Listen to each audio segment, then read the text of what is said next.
Welcome to this rapid revision session on the Black Panthers. This is a group that's sort of complicated and sort of controversial as well. For some people, they were far too militant, almost bordering on the terrorist in their methods and their aims. But for other people, they were providing vital community services in black areas where, frankly, no one else was, and actually they were quite a moderate group. What's the truth then? Well, as with so often in history, it's about interpreting the evidence, and you'll be able to make your own mind up. In a sense, the Black Panthers might be seen as an extension of the Black Power movement, which had become more militant as a result of frustration at the slow pace of progress. But let's have a look at what they really were. Some black communities, understandably, argue that despite the Civil Rights and Voting Rights Acts in 1964 and 1965, I've got separate videos on those if you want to revise them, state and city governments were not providing black communities with adequate law enforcement. Police brutality was still common, and they weren't providing adequate protection from crime. They weren't providing black officials to support black people in their communities. They weren't providing adequate sanitation, basically keeping the streets clean, sewers, rubbish collection, that sort of thing. They weren't providing adequate black education and support for the poor and unemployed. The Black Panthers decided that they wanted to start organising some of these things for themselves, but they went far further than that, and they became a radical, militant and sometimes feared organisation. That's similar to the reaction that some people had towards black power in a more general sense. Consider how Stokely Carmichael's rhetoric changed SNCC and how people became less likely to cooperate with CORE as their views became more militant. Whether you agree or disagree with the frustrations here, that is a matter of historical fact. Have a look too at the Black Panther Party's badge there.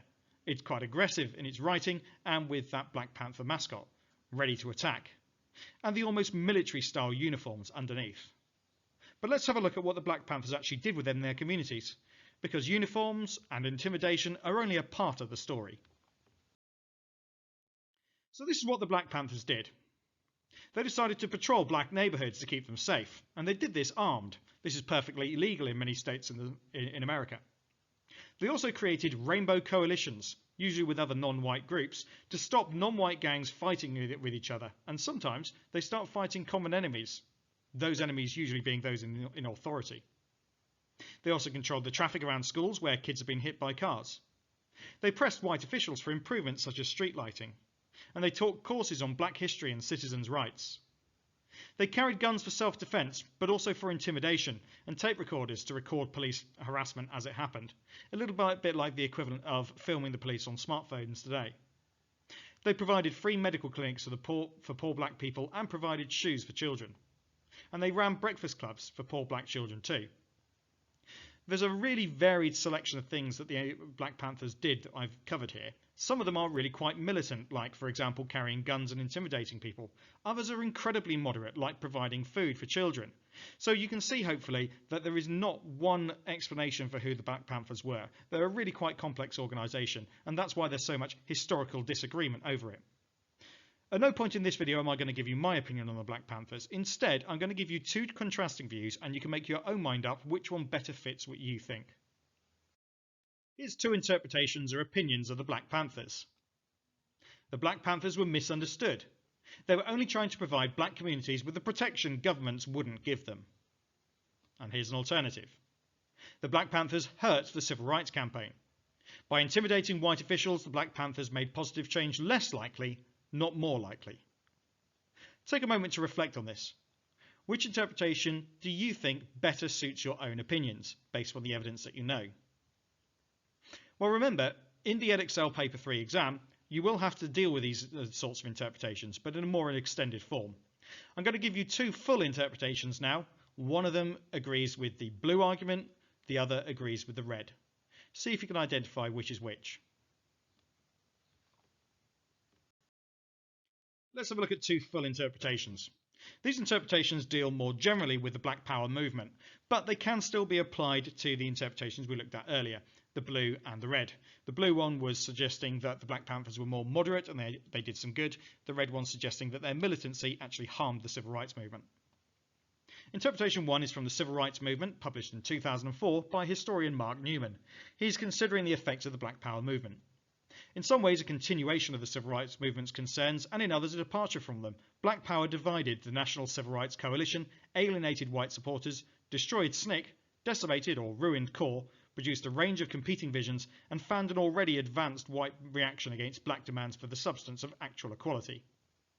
Black power was part of a new wave of black nationalism, which boosted black pride, consciousness and identity, but enjoyed little success politically. Have a think about which of our opinions from earlier that better fits. Yes, that's more fitting the red one, saying that actually they didn't achieve very much.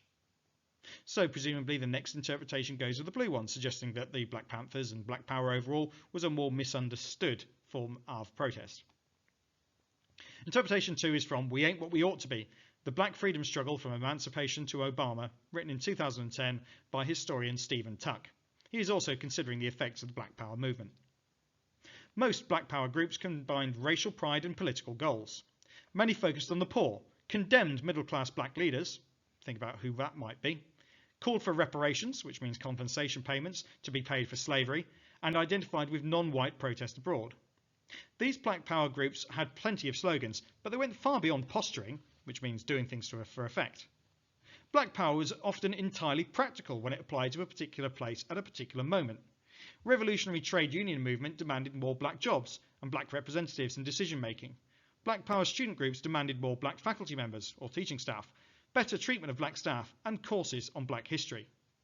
That's much more like the blue opinion, which is suggesting that there was more of an action for social change in the Black Panthers. So which one is correct? Well, remember, when you're dealing with these interpretations, it's not about which one is correct, but what sources these different historians have been focusing on and drawing upon to come to these opinions. But you can decide which one you agree with more. Some final points then. The Black Panthers, frustrated by lack of improvement in black lives, took matters and sometimes the law into their own hands. They intimidated officials and police with armed patrols and had a threatening and militant stance on civil rights. But at the same time, they provided many social services for black communities, like breakfast clubs, road crossing patrols, and those were lacking from officials.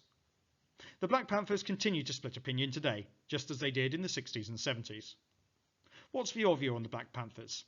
Hopefully this has cleared up some of the basic themes, but as I said at the start, you should only treat this as an introduction, and I'd urge you to do further research into the Black Panther Party to truly understand them. Nevertheless, that's the end of this rapid revision video for now. I hope it's been helpful, and if it has, please like the video. Subscribe to the channel for more of the same, and I'll be back with more content soon. Thanks very much for watching.